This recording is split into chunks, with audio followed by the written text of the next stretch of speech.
বাংলাদেশে আর কখনো স্বৈরাচার পুনঃপ্রতিষ্ঠিত হতে দিব না।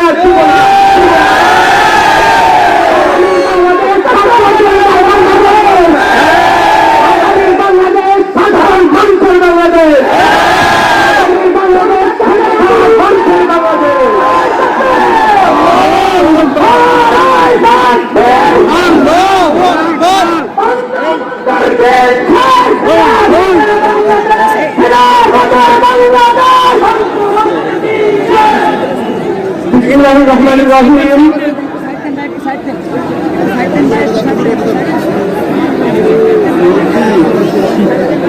বাংলাদেশ সভাপতি মজলিস আয়োজিত আজকের এই গণসমাবেশে উপস্থিত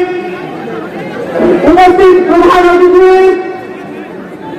প্রধান বক্তা, তারা নির্যাতিত মজলুম জননেতা আল্লামা মামুনুল হক সাহেব সহ আজকের অনুষ্ঠানের সভাপতি সহ উপস্থিত ওলামায়ে কেরাম এবং আমার সামনে উপস্থিত খুলনাবাসী সবাইকে আসসালামু আলাইকুম।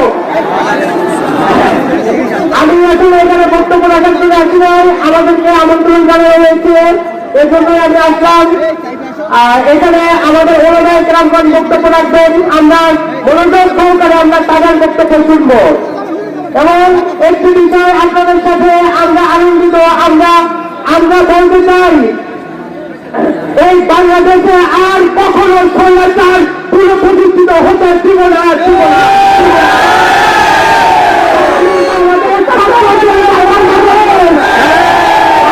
বাংলাদেশ সাধারণ মানুষের বাংলাদেশ,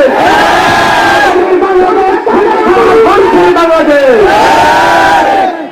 যাই হোক, ধন্যবাদ সবাইকে। ওলামায়ে কেরামগণ বক্তব্য রাখবেন, আমরা ধৈর্য সহকারে তাদের বক্তব্য শুনবো। আসসালামু আলাইকুম।